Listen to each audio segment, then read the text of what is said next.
ओम गणेशाय नमो नमः। जय श्री गणेश। श्री गणेश की आराधना बहुत ही मंगलकारी मानी जाती है।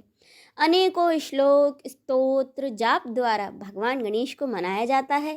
इन्हीं में से एक पाठ है गणपति अथर्वशीष का, जिसे कि बहुत ही मंगलकारी माना जाता है। मान्यता है रोजाना सुबह शुद्ध होकर इसका पाठ करने से भगवान गणेश की असीम कृपा प्राप्त होती है। आज की इस वीडियो में हम आपके लिए लाए हैं गणपति अथर्वशीष का पाठ हिंदी में। तो चलिए आज की वीडियो शुरू करते हैं। हे गणेश, तुम ही प्रत्यक्ष तत्व हो, एकमात्र तुम ही करता हो, तुम ही एकमात्र धरता हो, तुम ही एकमात्र हरता हो। निश्चय ही तुम ही सब रूपों में उपस्थित ब्रह्म हो, तुम ही साक्षात नित्य आत्म स्वरूप हो। हे श्री गणेश, आप मेरी रक्षा करो। आप वक्ता अर्थात बोलने वाले की रक्षा करो, आप श्रोता की रक्षा करो, आप दाता की रक्षा करो, आप धाता की रक्षा करो, व्याख्या करने वाले आचार्य की रक्षा करो, आप शिष्य की रक्षा करो, आप पश्चिम से रक्षा करो, आप पूर्व से रक्षा करो, आप उत्तर से रक्षा करो, आप दक्षिण से रक्षा करो, आप ऊपर से रक्षा करो, आप नीचे से रक्षा करो, आप सब ओर से मेरी रक्षा करो, आप चारों ओर से मेरी रक्षा करो। हे गणपति, तुम ही वांगमय तथा चिन्मय हो, तुम ही आनंदमय हो, तुम ही ब्रह्ममय हो, तुम ही सच्चिदानंद और अद्वितीय हो, तुम ही प्रत्यक्ष ब्रह्म हो, तुम ही ज्ञानमय तथा तुम ही विज्ञानमय हो। ये संपूर्ण जगत तुमसे ही उत्पन्न होता है, ये संपूर्ण जगत तुमसे ही सुरक्षित रहता है, ये संपूर्ण जगत तुम में ही विलय को प्राप्त होता है, ये संपूर्ण जगत तुम में ही प्रतीति हो रहा है। तुम ही भूमि, जल, अग्नि, वायु और आकाश हो, तुम ही चारों प्रकार की वाणी अर्थात परा, पश्चंती, बैखरी और मध्यमा हो। तुम प्रकृति के तीनों गुणों सत्व, राजस्व और तमस से परे हो। तुम जागृत, स्वप्न और सुसुप्ति इन तीनों अवस्थाओं से परे हो। तुम स्थूल, सूक्ष्म और वर्तमान तीनों देहों से परे हो। तुम भूत, भविष्य और वर्तमान तीनों कालों से परे हो। तुम मूलाधार चक्र में नित्य स्थित हो। इच्छा, क्रिया और ज्ञान की 3 प्रकार की शक्तियाँ तुम ही हो। प्रत्येक योगी जन तुम्हारा ही नित्य ध्यान करते हैं।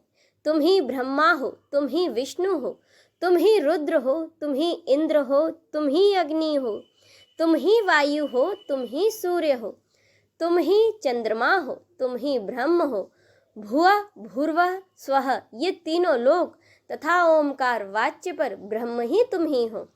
गण के प्रथम शब्दांश ग का उच्चारण करने के बाद वर्णों के आदि अर्थात अ का उच्चारण करें। उसके बाद अनुस्वार अर्थात म का उच्चारण करें।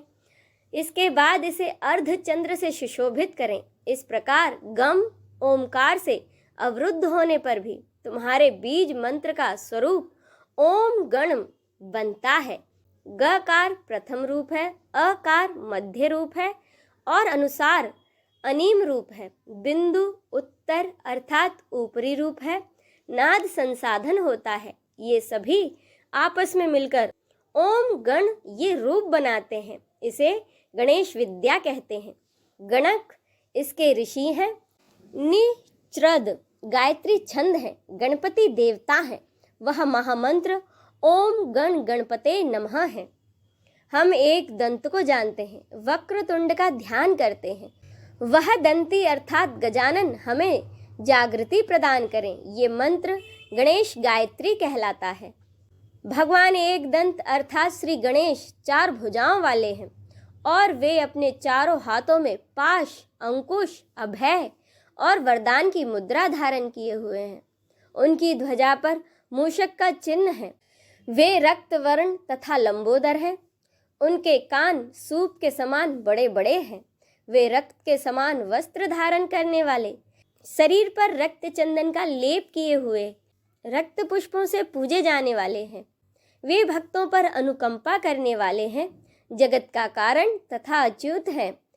सृष्टि के आदि में आविर्भूत प्रकृति और पुरुष से परे श्री गणेश जी का जो नित्य ध्यान करता है वह सभी योगियों में श्रेष्ठ है।